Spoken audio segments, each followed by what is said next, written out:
Hi, my name is Ms. Hadi, and I'm going to be helping my students in AP World History today learn about how the 2020 DBQ will be scored, but we'll be using the 2019 DBQ. I've asked 3 students and their parents for permission to share their essays. Really important to know that getting feedback can be something that makes us feel nervous. It's all about learning, so we all make mistakes. That's part of the growth process. And when we learn to dance, we watch other people's moves. So just start with the idea of we're here to learn. So it's okay to make mistakes, and that's how we'll grow. So first, we just want to make sure that we know the rubric and we know the question. So I'll be over here for a moment. Make sure that you can Google or go to my website to get the 2019 AP World History Free Response questions. And you're going to scroll past all of this old stuff and go to the DBQ. I might have scrolled too fast. Here's the question. Evaluate the extent to which the Portuguese transformed maritime trade in the Indian Ocean in the 16th century. Really important that you answer the correct question. So evaluate the extent to which means how much did the Portuguese transform, that means change, maritime trade in the Indian Ocean. So make sure you know that maritime means on the water. In the 16th century, make sure that you know that this means the 1500s. Just memorize one of those century days. So if it's the 20th century, it's the 1900s, and you can figure out all the others from there.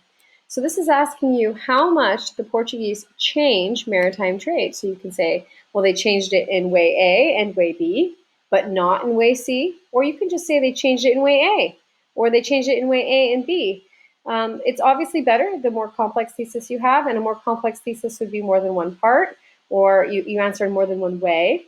Or maybe you answer in multiple ways, so multiple changes or 2 changes in a continuity. Now this question is set up to make you answer it as a change in continuity question, but sometimes you can show off and make a more complex thesis by layering in other historical thinking skills like cause and effect, compare and contrast, but don't do those if you can't do the basic thing, which is talk about what changed.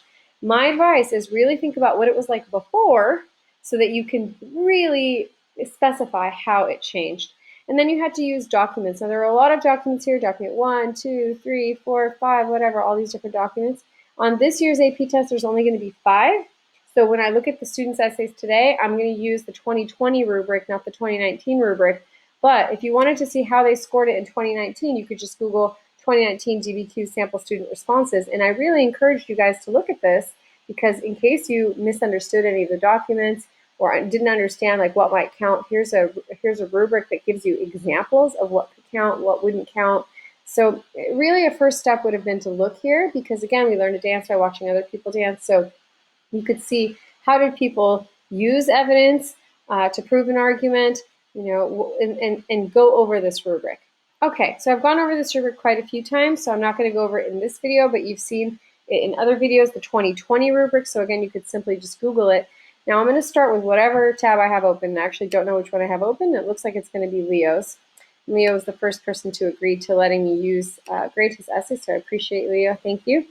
I made a rubric for you on the side, and it has all the things we're looking for: thesis, context, evidence where you're using 2 pieces of evidence, that's 1 point. Evidence where you're arguing with 2 pieces of evidence, that's another point. Evidence where you're arguing with 4 pieces of evidence, that's another point. And then first piece of outside evidence, 1 point, second piece of outside evidence, a second point, and then sourcing, which means PHIA or happy, where PHIA all stand for something: purpose, historical situation, or context, intended audience, and author's point of view. You have to really spend a few sentences to explain that. So you have to do sourcing twice for a point, and then this is complex understanding, which we know is a very difficult point to get, but not impossible. And you don't need to have a qualification or a modification or a counter argument to get that point. You could just have multiple causes and do a lot of other historical thinking skills that show a nuanced understanding. Okay, so that one's a hard one to get, but let's look at Leo's. I've already done another video about the rubric, the new rubric, so if you need to look at that one again, go watch that one.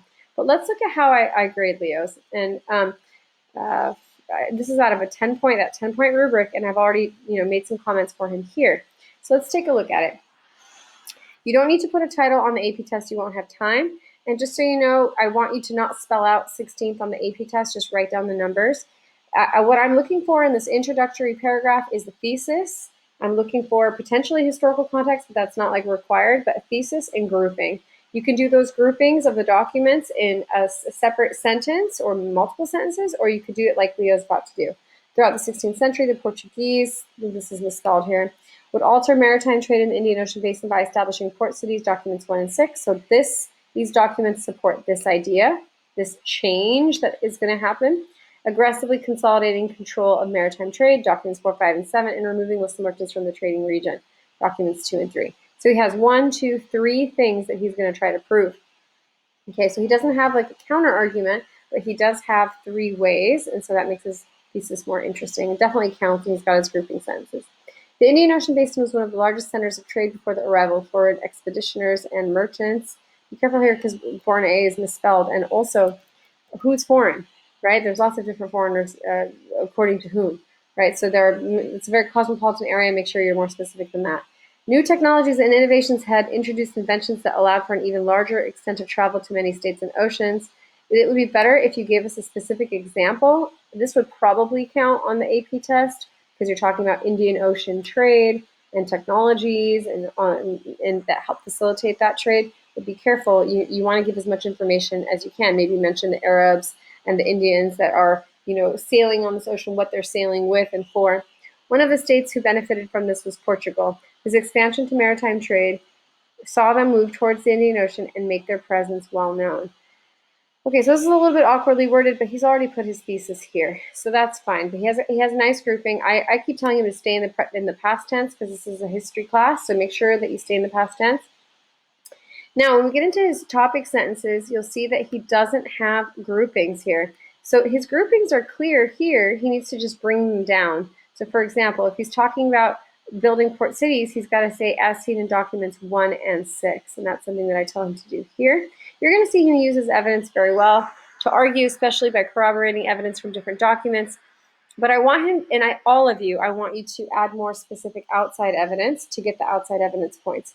So before I actually talk more about Leo's essay, some things that I'm seeing that are common to all of you guys, and not all, but most of you, you need to remember to source. And when you source, you do one of the theas, but a few sentences about it. Some of you are on the brink of getting that point, but you're just not doing enough to get the point.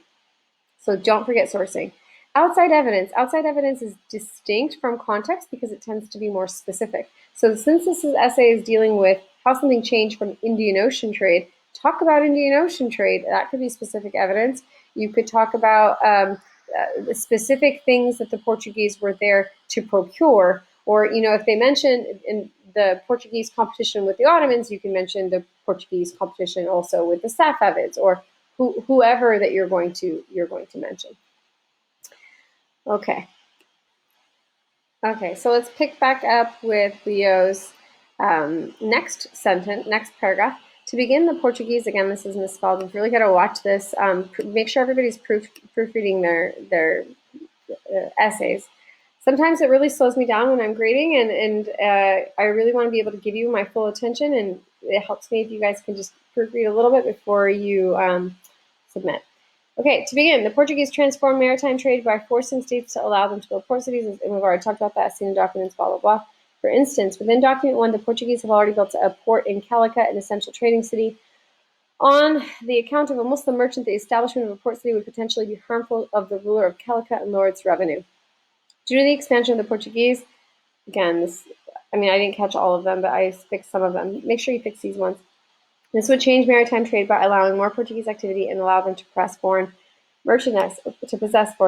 Okay, so what I like about this follow-up sentence is he's trying to take the evidence and using it to link it back to his thesis, which is this is a change for the Portuguese. So some of you have a hard time distinguishing between what is using evidence and what is arguing with evidence. When you argue with evidence, you connect it back to your thesis and you say, this is what this is proving.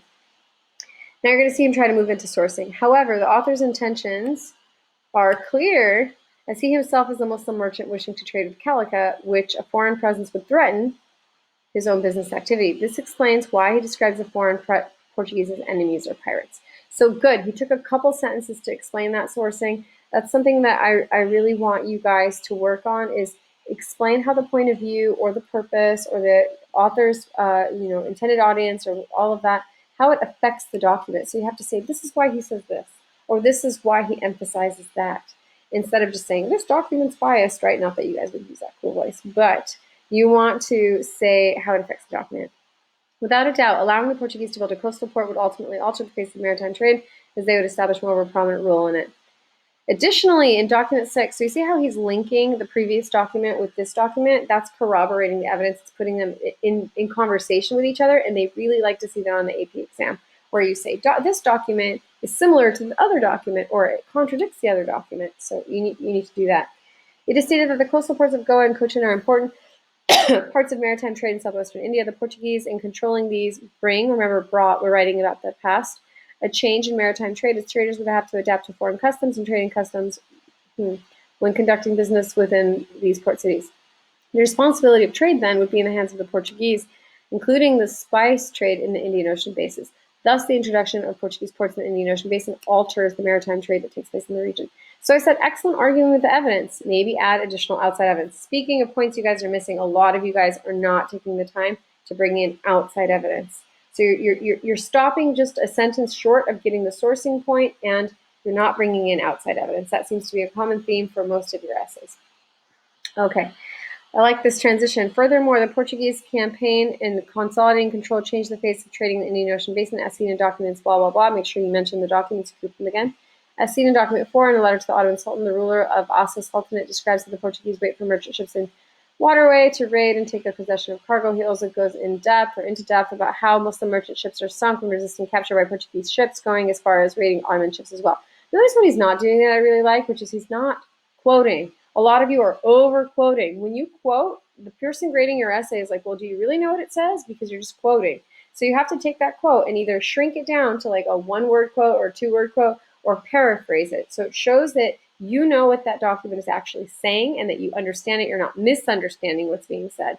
Then to get the argument point, you really have to bring it back to your thesis. And remember, your topic sentence is one part of your thesis. So if you prove your topic sentence in that paragraph, you're essentially proving a part of your thesis. Okay. So I like that you're not overquoting here. Good. All right. So I forgot where I left off. We can pick up from here. Expanding from this, the Portuguese attempts to consolidate control were aggressive and created a I think they meant wariness of their ships in the Indian Ocean basin. By creating more aggressive control and seizing ships in their possessions, they established, past tense, themselves as possessing the power over maritime trade in the region. Of course, the document may be exaggerated, so here he's going for sourcing, due to the author's purpose being to sway the Ottoman Sultanate to provide assistance to his own state. That is really nice sourcing. He's connecting it to the purpose, affecting why he's potentially exaggerating in the document. That's really lovely, nice example of sourcing.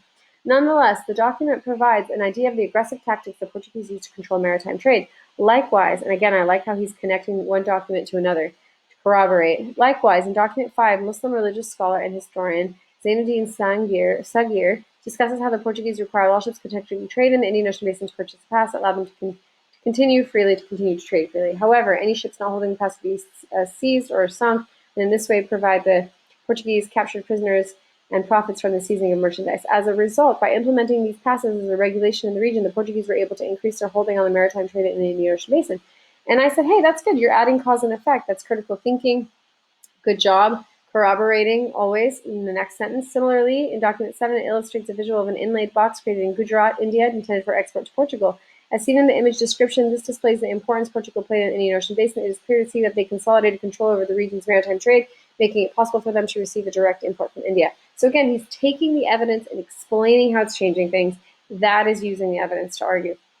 Additionally, as mentioned earlier, advances in naval technology and navigation technology allowed the Portuguese to dominate such a wide region. So again, he's trying to do historical context rather. He kind of did it in the beginning.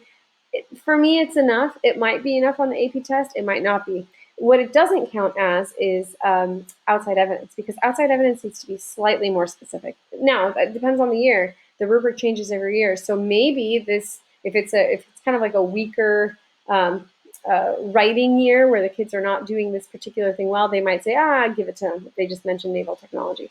But usually they want slightly more specificity for outside evidence. Okay. Therefore, the Portuguese changed maritime trade in the Indian Ocean basin by establishing their control over the trade, even through aggressive manners. Finally, the Portuguese modified maritime trade in the Indian Ocean basin by removing Muslim merchants' influence from the region as seen in documents. Remember, you want to say with the group that you created. Within document 2, Portuguese government official Duarte Barbosa explains that once Portugal had settled in the region, the Muslim-based merchants had flocked out of Calicut and other major trading cities since the base of. So he's again explaining the document correctly. That's using, and then he needs to bring it back to his argument. That would be arguing. Since the base of maritime trade in the region was mainly upheld by Muslims, seeing their eventual removal created a drastic change. He's trying to argue there's a change, and there he is. He's arguing the change. Oh no, I need to undo that. Sorry, Leo. So I said good arguing with the evidence. Not to also mention, this is a little awkwardly worded, so maybe change that. I'll just mark it. Okay. In document 3, a letter written by a Portuguese court official warns the King of Portugal. Remember, warned, we want to stay in the past tense. So these little things will slow us down. You want to fix these little things. The King of Portugal to cut the ties between the Muslim merchants and the Ottoman Empire. Otherwise, their profits made from maritime trade in the Indian Ocean basin would fall. So you could explain that more. This letter, and it connected back to your thesis. This letter influenced the actions as seen in the previous document. So again, connecting documents, I really like that, where the Portuguese established themselves in the region as a method of removal of the Muslim merchants. Adding on, the failure of sultanates within India allowed for Portuguese to easily break apart the Muslim-based trade region and force the Muslims without an organized system to instead give way to the foreign-dominated market. Again, be careful when you say foreign, what that word foreign means, specify. Hence, the Portuguese massively impacted maritime trade in the Indian Ocean basin by removing Muslim merchants to the area. So I said, nice tying it back. This is misspelled. Nice tying it back to the thesis. This entire paragraph, he takes the position that they made a big change to Muslim trade, but someone could also argue the opposite. You could do a counter argument, well, the Muslims are still there, so they didn't fully change it. To conclude, the Portuguese massively impacted the face of maritime trade in the Indian Ocean basin through creating port cities. So this is just a restatement of the thesis. It would be nice if he did some kind of historical context for what's coming. I'm going to take a quick break to drink some water, and then I'll come back and do one more. Okay, before I move on from Leo's essay, just want to be sure that we're all on the same page here. He didn't have a super complex thesis. He had a couple of parts in it, but it could be more complex by adding something that didn't change.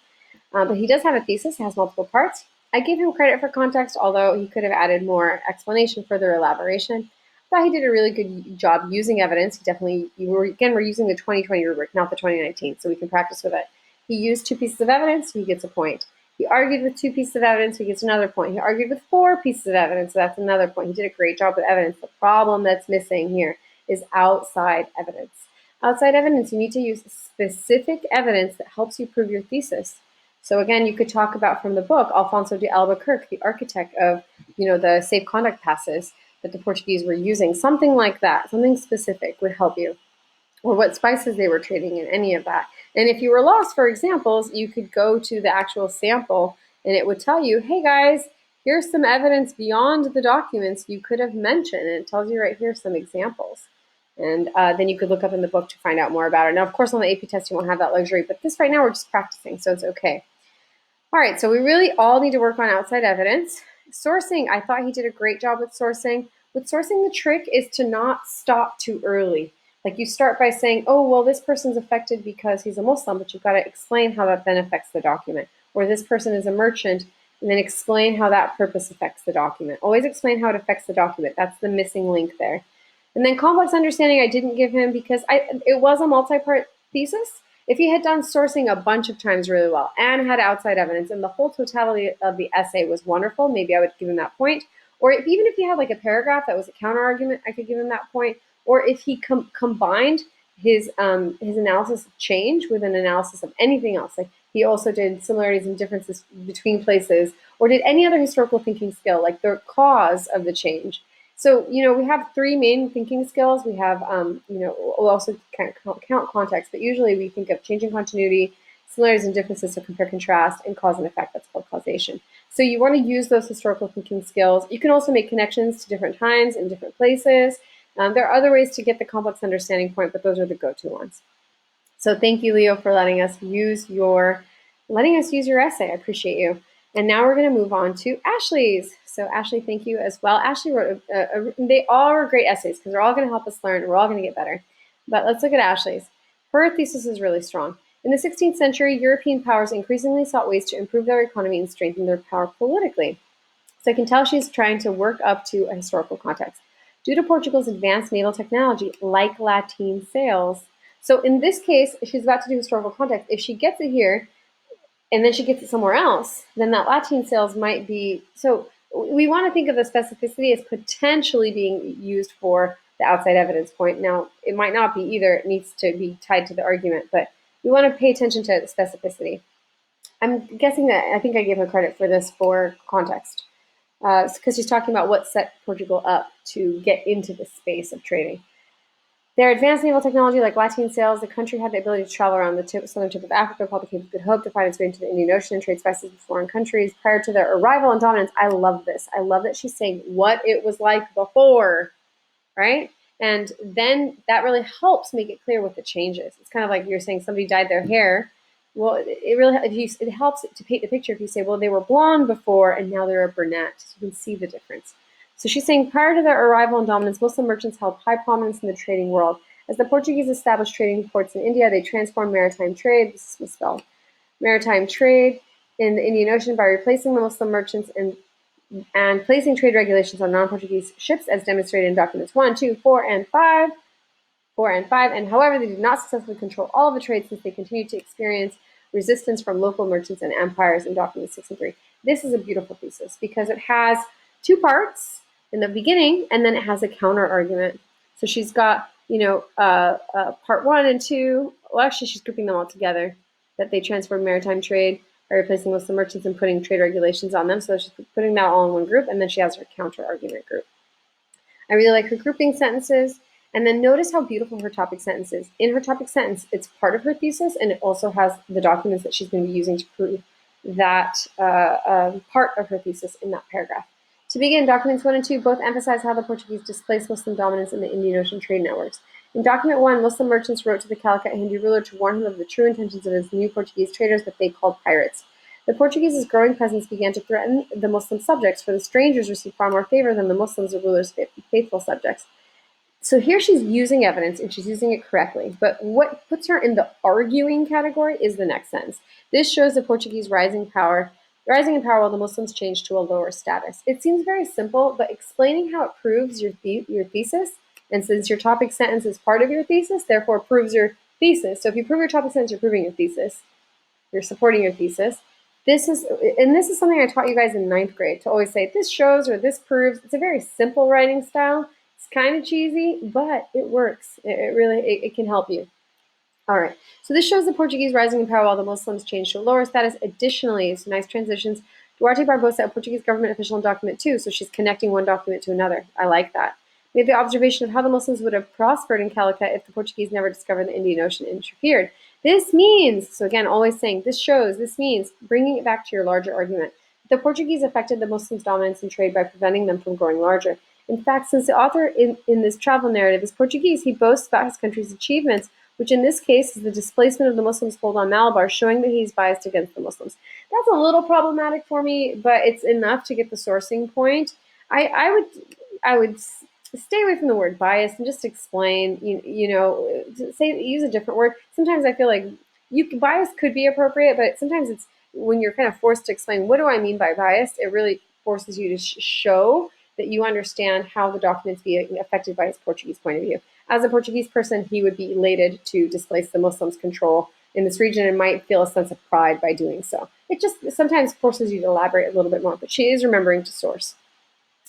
Again, here's a nice transition. Furthermore, documents 4 and 5 demonstrate how the Portuguese interfered with naval trade routes in the Indian Ocean. To be specific, the Sultanate of Aceh's letter to the Ottoman Sultan Suleiman I depicted the tragedies the Portuguese had caused to their merchant ships in the Maldive Islands, document 4. In the letter, the Aceh Sultanate requested military supplies such as armor, horses, and weapons that would help him defend themselves from the Portuguese army. Because he needed these supplies, the Sultan referred to the Ottoman Sultan as your Imperial Majesty, and mentioned the losses that he also suffered due to the Portuguese to gain his favor and support. I love this as a type of sourcing. She's going after the fact that audience and purpose are affecting the way this person is writing the document. Remember, it comes back to how does it affect the document? So great job with sourcing there.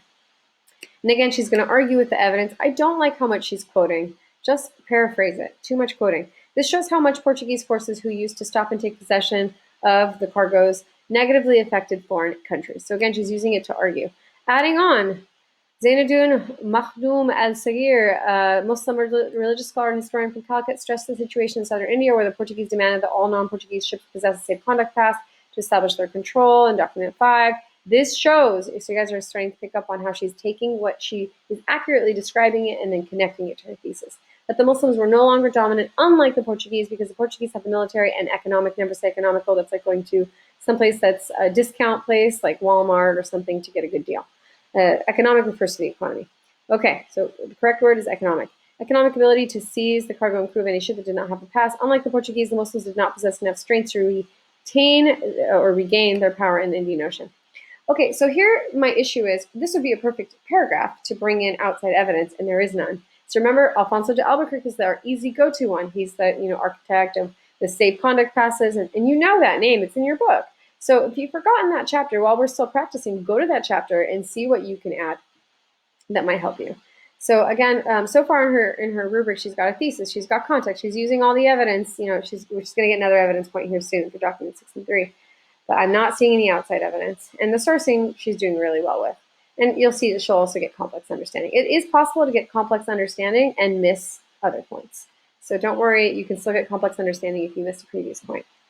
Okay, however, document 6 and 3, notice how she's grouping the document in her topic sentence. Show how the Portuguese were not strong enough to fully obtain loyalty from all of the Indian Ocean. This is a little bit problematic for a topic sentence because you need to connect it to the thesis. So you need to say something like, however, documents 6 and 3 show that the Portuguese were not as impactful, were not able to control all aspects of trade. Trade should be somewhere in there. You're saying Indian Ocean, it's implied, but make sure you say it clear. So I'm going to just put a little reminder, connect to your thesis. But let's see. As described by Cesare Federici, a Venetian trader, the Portuguese received cheap and poorly produced Indian pepper from Cochin due to Cochin's prior ties with Arabia and Persia, who received a good quality pepper. So I love that she correctly understands what document 6 is saying, but now she's got to connect it to her argument, and she's going to do that by saying this shows, or this proves, or this demonstrates. This demonstrates how the Portuguese were not completely dominant in the Indian Ocean, since they were also treated inferiorly, that's an awkward wording, poorly compared to other societies in the trade networks. And then she's going to explain why. That is because prior to their arrival, there were already established ties of loyalty between set countries. She needs to elaborate here to potentially get another historical context. Talk about the Dar al-Islam, the Muslim world, and how the Dar al-Islam helped facilitate trade, and the Muslims were very dominant in this region for a long time. So that's like what I call a missed opportunity. Moreover, an anonymous Portuguese letter from a court official to King Sebastian of Portugal exemplifies other ways the Portuguese could not control all the trade networks. I like your arguments very clear here because of the concern about the threat of the Ottoman Empire, document 3. So again, really understanding the evidence, but you got to make sure that it's clear and connected to your argument, which I think it's more or less connected here, but you could always do a little bit better job. But it's fine. The official expressed their concern, pointing out that the Ottomans have the advantage of being much closer to the Indian Ocean, the possibility that all the businesses would immediately fall to the Turks, and how they conduct trade in secret despite the Portuguese's monopoly on spices. These concerns prove that the Portuguese were not so powerful as to successfully conquer all of the Indian Ocean, although they did have the ability to manage parts of the trade. That's beautifully worded. It, to me, like, it encapsulates that she has a nuanced understanding of what's going on. I love it. So this is part of, for me, what shows complex understanding. She's got an understanding of what they're changing, what they're not changing. She's using the evidence to prove her point. Hence, documents 1, 2, 4, and 5 demonstrate how the Portuguese power overpowered the Muslims and intercepted parts of the Indian Ocean trade routes in the 16th century, despite some struggles to gain full loyalty from foreign societies, as shown in documents 3 and 6. Careful of this gainful loyalty. That makes it sound like they're looking for something political, and I would say they weren't able to fully control the trade. Keep it on trade, keep it on the topic of the question, which is how do they transform into trade. Although Portugal was located in Europe and was much farther than the countries surrounding the Indian Ocean, it was still able to maintain a large presence during this time and control parts of the network with trade regulations. In fact, control over a foreign region led to increased interaction between Europe, Asia, and Africa, which allowed for cultural and technological exchange. All right, that's not bad, but it would be... I mean, you're kind of alluding to what's coming next, but if you're going to do that and you know what's coming next and you know that the Portuguese are eventually going to establish colonies and disrupt trade patterns, like, go ahead and go for it and get that historical context. Okay, so I've done 2 essays. I was really hoping to do Sun Min's as well because there were a couple of times where She was really close to getting her sourcing, but not quite. And I wanted to show you guys what that looked like, but I'm worried that this video is already super long. So if you want me to do another video, just let me know. You have a lot to work on. So just as a quick recap to summarize, you want to make sure that you answer the question. You want to make sure that you group the documents. It doesn't have to be a complex thesis where you say a counterargument. It can just be, things changed in way A and way B, and then your grouping sentence will be way A can be seen in documents 1, 2, and 3, way B in documents 4, 5, and 6. And then in your paragraph, you want to take one of those ways and prove it. You use the document, you explain what it says correctly, that's the using, and then you argue with it by saying how it proves your thesis. Try to add outside evidence, try to add historical context and sourcing. And if you do that, every paragraph, you'll be good to go. I hope this helps. Please let me know if it contributed to your understanding of what to do. Thank you so much.